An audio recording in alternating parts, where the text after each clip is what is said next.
Good afternoon to all of us. It's all of you. It's wonderful to see you.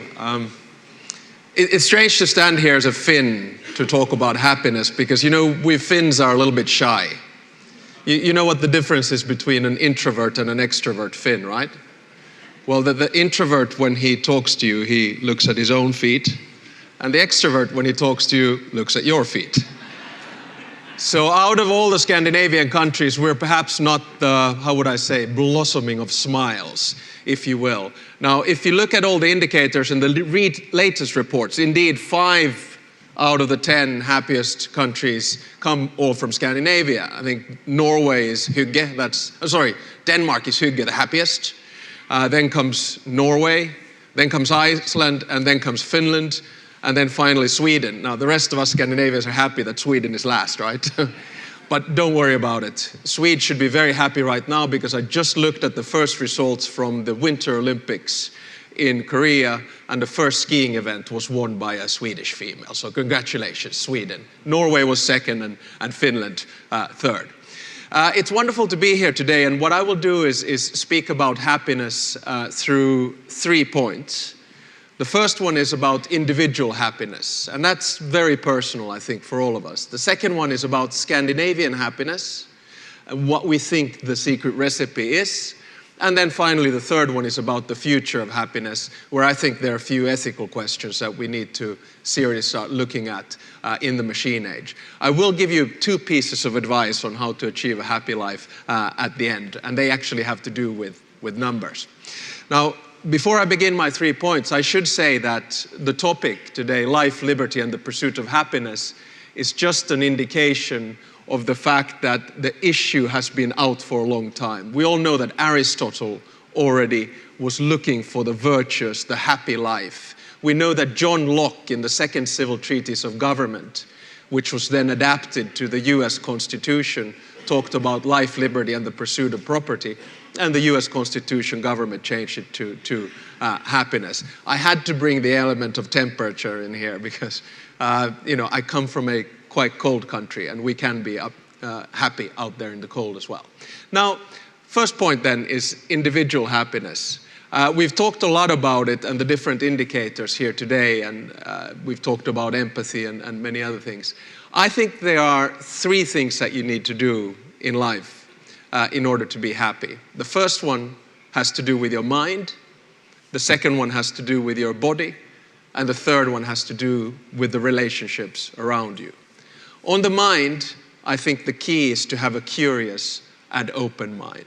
You need to learn something new every day. You need to be open to new impulses from all walks of life. That's why I think this event is wonderful, because I'm here getting a whole bunch of new ideas about what happiness means in different types of cultures. And of course, how do you train the mind? You read, you listen, you talk, you write, you observe. It's the impulses that we get to our brain of the aha experience of learning and seeing something new. The second thing is also very personal. It's the body. And what do you do with the body?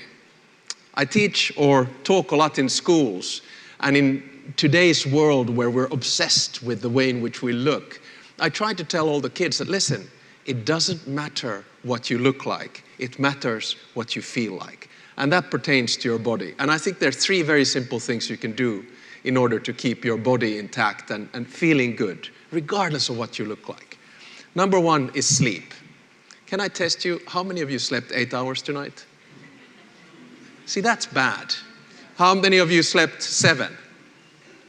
Oh, 6? Guys, 5? 4?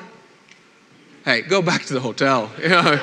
You can't be happy. There's no way. Okay, we've all flown in last night and the rest of it. But what I'm trying to say, do not underestimate the value of rest and of sleep. It's a key impediment to happiness. Number 2 is food and nutrition. Here, you don't need to go over the board. It's simple stuff.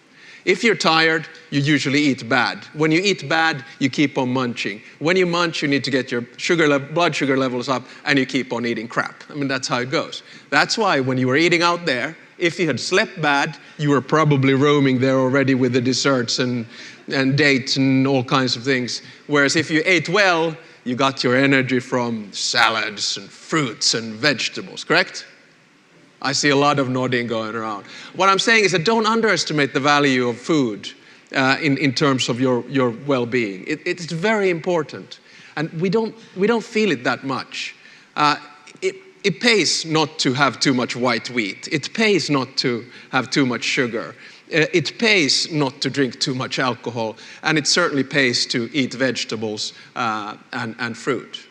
And the final and third thing, I think, in terms of personal happiness, has to do with friendship. And we've talked a lot about it. There was a previous session before lunch was about empathy, about opening your heart, about loving, about caring, and about minding. And I'll get back to that in a second. But I don't think we're anything just alone. We're something because of our families, we're something because of the friends that we have, and we're something because of the working relationships that we have. And that will become increasingly important in the world of gadgets, which I will come back to in a second. So individually, what can you do? You can train your mind, you can train your body, and then finally, you can have good relations. Now, secondly, what's a success to Scandinavian happiness? I mean, if you count all of us, 5 countries, Nordic countries, we're 27 million people. And we don't exactly come from the best climatic conditions in the world. There are periods of the year when it's very dark and it's very cold. And that does physiologically hit you. There's no question about that. So if you come to Finland, please come in the summer, because then there's full light, very warm, and quite nice. And you'll see a lot of happy people. When you come in the winter, people don't look happy, but don't get it wrong. The stats are not wrong on this. I think there are a few things. And here I'll bring, Professor was speaking earlier, governments cannot create happiness. And the Scandinavian recipe for happiness is not one that can be adapted to everyone. But what governments can do and states can do is they can nudge, I really like that word, nudge happiness forward. And for me, that means that you create a welfare state. Because if you look at all the happy states around the world, they're usually welfare states. And this is not a political statement, because the Nordic countries are basically social welfare states, but open capitalistic economies. But the basic idea has to do with equality, freedom, and education. Equality, freedom, and education. And what can the government do there? On the equality side, it can empower both women and men. We live in extremely equal society. How many of you have taken parental leave? Daddy leave? How many of you have been on daddy leave? I have as well. It's completely normal. And actually, if I, as a former politician, had not done that, I would have been criticized for not doing it. What's going on? But equality and creating the possibility, childcare, and other incentives that make sure that women can be present in the labor force. Freedom is a second one. There needs to be a freedom of opportunity. Freedom of becoming whatever you want to be, whatever you want to do, regardless of your background. I think that's a key element to it. And the third key element, I would argue, is education. And there, of course, Finland as a country has topped many of the PISA studies over the years, because it all starts from education. So I think if you get these 3 key ingredients right, equality, freedom, and education, you go far. Then, of course, you have a functioning education system, you have a functioning healthcare system, and you have a functioning safety network for those who have a tendency to fall outside of the societal aspects. Now, when I'm saying this, am I trying to say that all the Scandinavian countries are perfect? No. It's a pursuit. It's an aim. It's an attempt. It's a process that you keep on working at. And you have to keep at it all the time. I just believe that there are a few basic elements that you have to deal with. The third and final point I have before my conclusion and suggestions is about the future of happiness. And that's why I found the session on artificial intelligence, the session on gaming, the session on social media, and the session on mindfulness very interesting.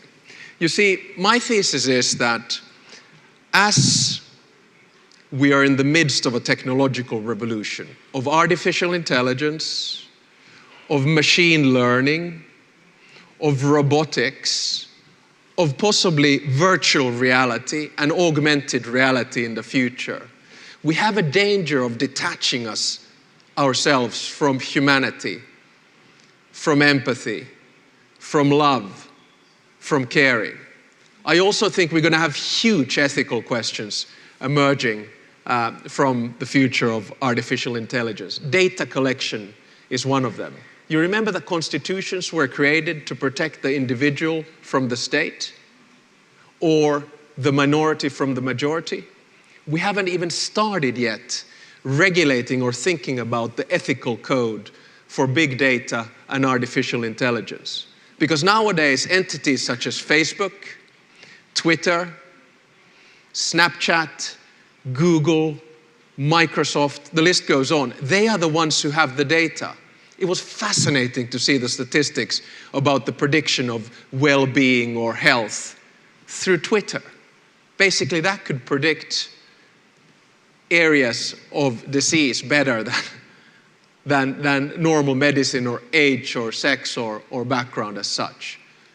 I would argue that there are, because of artificial intelligence, nowadays already machines that know more about you than you know about yourself. And we need international agreement on what this means from all the different types of cultures. I'll just take one simple example. In the future, we will have neural laces in our brain which can control various parts of our body. Say hypothetically your hand has been amputated. There was an example of the nice functioning left hand here earlier. Now, isn't it great that medicine has been able to create a hand which is like a real hand, feels like flesh and bone and muscle and blood and nervous system, and that your brain can give that hand a command? That's a great advancement in science. But what if that neural lace is hit by a bug, a cyber attack? Now, it's a little bit funny when I say that, okay, the cyber attack, I start hitting myself. You know, I'm like in old Chaplin movies or something like that. But it's less funny when that bug tells you to take a gun and shoot someone else. So what I'm trying to say is that we are becoming interconnected, men, women, and machines. We're going from Homo sapiens towards some kind of a mix between a human and a machine. I think the previous, right before lunch, the example of how we use our mobile phones today. You try that. Go for a digital sabbatical. Try to get out of it. Try to follow the program of this seminar without your mobile phone. Try to get back to the hotel without your mobile phone. Try to book your airplane without a mobile phone. We are already completely connected, and it's going to get closer. These things are going to be on our skin. And then the question becomes, the future of happiness, where do we get fulfillment from? And here my argument is that what is left when we start approaching the notion of a mix between a man, woman, and machine is empathy. It's how we connect with each other, how we care for each other, how we discuss with each other. So therefore, ladies and gentlemen, I'll finish off and then take a couple of questions with two pieces of advice for how to construct, or at least try to construct, a happy life. The first one has to do about the way in which you structure your day. I believe in what I call 8 + 8 + 8, which means that you sleep for 8 hours, that you work hard for 8 hours, and you play for 8 hours. And by play, I mean family, friends, exercise, whatever, read. 8 + 8 + 8. The second suggestion I give to you, and I started this myself only last September, is what I call 1 + 1 + 1. That means that you do 1 hour of exercise per day. It doesn't matter what it is. It can be walking, running, cycling, tennis, whatever you're into. Number 2, you read a book for 1 hour a day. Why did I take this choice? because I found myself flicking. I was flicking from one place to another, clicking, reading this and that all over the place. I was not doing deep thinking. I did not spend 25 to 30 minutes with a text thinking about it, and I didn't find myself happy.